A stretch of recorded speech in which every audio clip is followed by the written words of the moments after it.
اب سوال پیدا ہوتا ہے قیام اللیل سے مراد کیا ہے؟ یہاں پہ میں ذرا تراویح کا جو پس منظر ہے وہ بیان کر دینا چاہتا ہوں۔ دیکھیے، جیسا کہ ہم نے خطبے میں بھی دیکھ لیا، اللہ نے قیام اللیل جو ہے اسے فرض نہیں ٹھہرایا، تطوع۔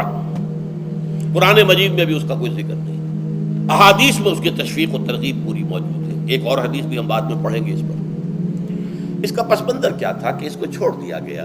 اب ظاہر بات ہے مسلمانوں میں کمزور بھی ہیں، مسلمانوں میں وہ مزدوری کرنے والے بھی ہیں، روزہ تو فرض ہے ان پر، چاہے مئی کا مہینہ ہے اور گندم کاٹنی ہے، روزہ تو پھر بھی رکھنا ہوگا، یہ سب کچھ ہے۔ لیکن یہ کہ رات کو پھر کھڑے رہنا ان کے لیے، جاگنا ممکن نہیں ہے، لہذا ان کے اوپر یہ چیز فرض نہیں۔ حضور نے تراویح کی نماز یا قیام اللیل نہ اسے فرض قرار دیا، نہ اس کے بعد جماعت کوئی اہتمام کیا مستقل۔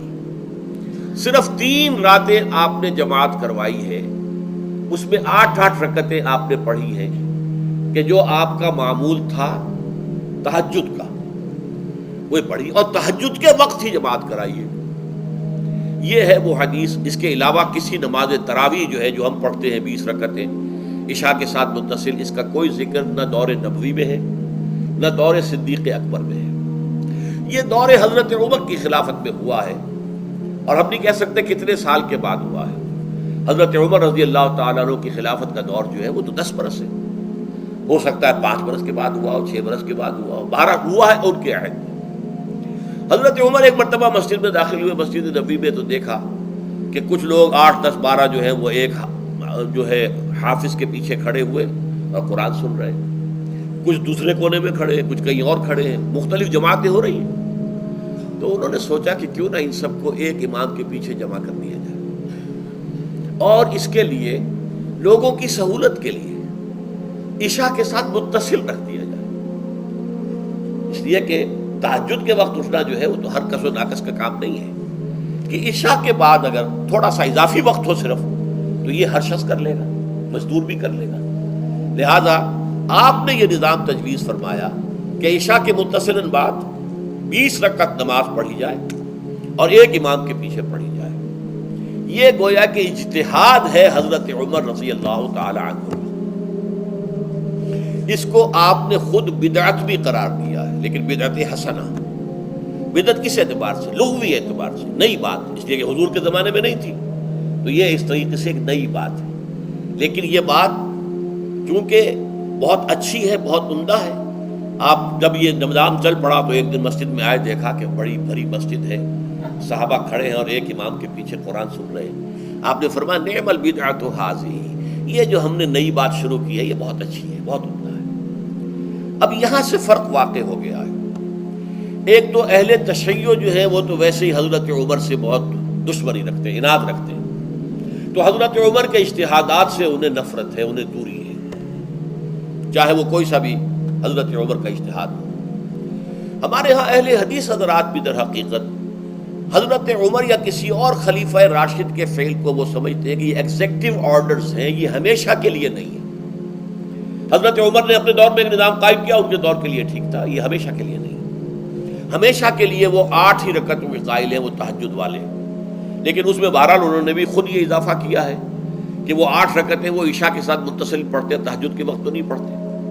اور حضور نے تو صرف 3 روز جو ہے وہ کرائی تھی جماعت، وہ لوگ 30 دن یا 29 دن پڑھ رہے ہیں، تو اضافہ تو انہوں نے بھی کر دیا، وہ نظام میں تبدیلی تو ہو گئی۔ لیکن اہل سنت جو کہلاتے ہیں، ہمارے جو 4 جو ہیں، جو ہمارے مسلک ہیں، حنفی، مالکی، شافعی، حنبلی، ان کا اتفاق ہے اس پر حضرت عمر کا، کیونکہ ان کے سامنے اصول یہ ہے کہ حضور نے فرمایا علیکم بسنتی وسنت الخلفاء الراشدین المہدیین، تم پر لازم ہے کہ میری سنت کو پکڑو مضبوطی کے ساتھ، اور میرے خلفائے راشدین مہدیین جو ہیں ان کی سنت کو پکڑو۔ اس اصول سے یہ 4 فقہ جو ہیں حضرت عمر کے اجتہادات جو ہیں ان کو بھی پابندی سمجھتے ہیں کہ تمام عمر کے لیے، قیامت تک کے لیے امت مسلمہ پر ان کی پیروی لازم ہے، لہذا اس میں اجماع ہے۔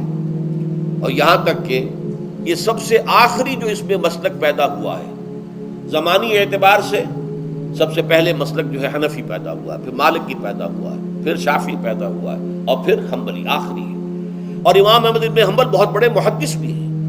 مسند احمد ابن حنبل جو ہے وہ بہت بڑی کتاب ہے، بہت اہم کتاب ہے، جامع کتاب ہے.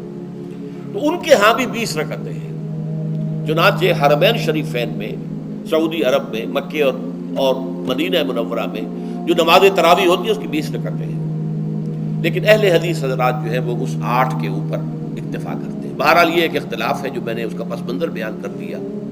لیکن اس 20 رکعت نماز سے ادا کرنے سے، جو کہ زیادہ سے زیادہ 50 منٹ یا 1 گھنٹہ لگتا ہے، اس سے وہ قیام اللیل کا حق ادا نہیں ہوتا.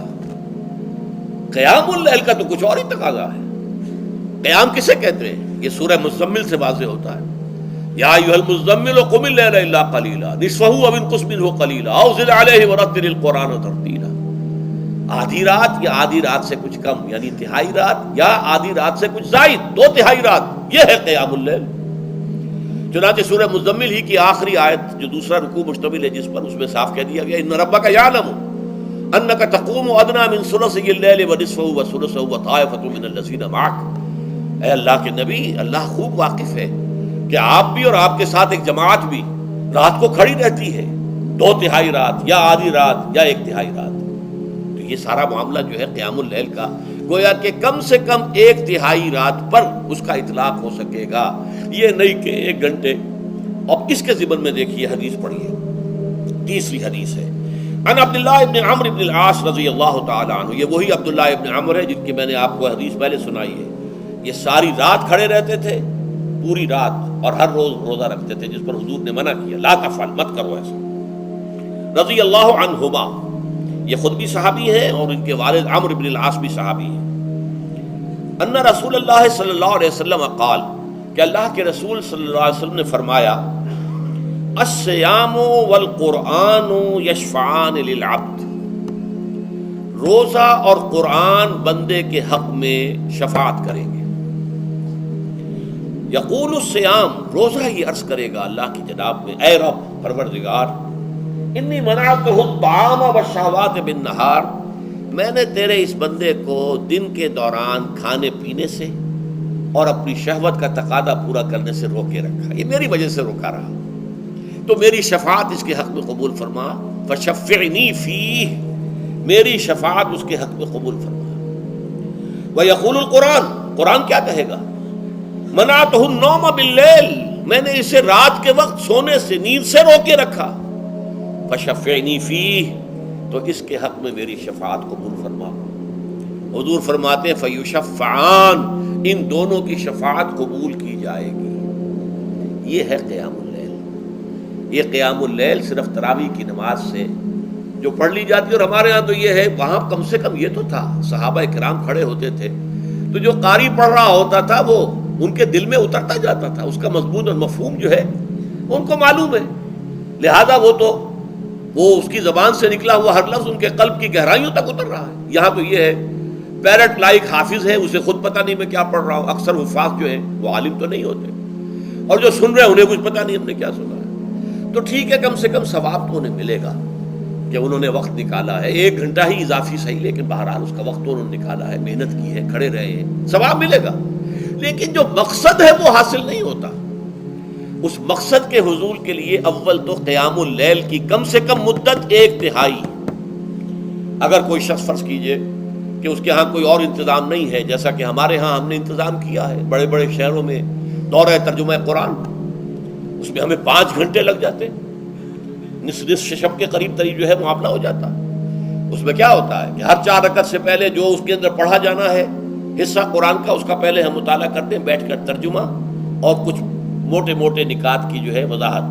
پھر کھڑے ہو گئے اور قاری صاحب کے پیچھے 4 رکعتوں کے اندر وہ 4 رکوع یا جتنے بھی ہیں پڑھ لیے، سن لیے. پھر بیٹھ گئے 4 کے بعد پھر اگلی 4 رکعتوں کے اندر جو کچھ پڑھا جانے والا ہے اس کا ترجمہ، اس کی تفہیم ہو گئی، پھر کھڑے ہو گئے، پھر سن لیا. اس طریقے سے 5-6 گھنٹے میں تراویح ختم ہوئی. تو تراویح بھی ہو گئی، حضرت عمر کے اجتہاد پر عمل بھی ہو گیا، 20 تراویح ہو گئی. لیکن یہ ہے کہ اس کے ساتھ جو اصل غرض و غایت ہے قیام اللیل کی، وہ بھی حاصل ہو گئی. یہ ہم نے 17 سال پہلے شروع کیا تھا یا 18 سال پہلے، اور وہ انشاءاللہ اللہ کے فضل و کرم سے اب چل رہا ہے. بڑے بڑے شہروں میں ہو رہا ہے، لاہور میں جن مقامات پر ہو رہا ہے وہ تازہ جو ندائے خلافت ہے اس کے اندر آپ اس کی فہرست دیکھ لیں. کراچی میں تو اس سے غالباً 3 گنا مقامات کے اوپر وہ کام ہو رہا ہے اور دوسرے شہروں میں بھی ہو رہا ہے.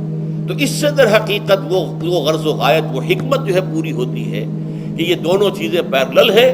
من صام رمضان ایمانا واحتسابا غفر له ما تقدم من ذنبه ومن قام رمضان ایمانا واحتسابا غفر له ما تقدم من ذنبه. تو صیام اور قیام جو ہے ان دونوں کا حق ادا ہو جاتا ہے.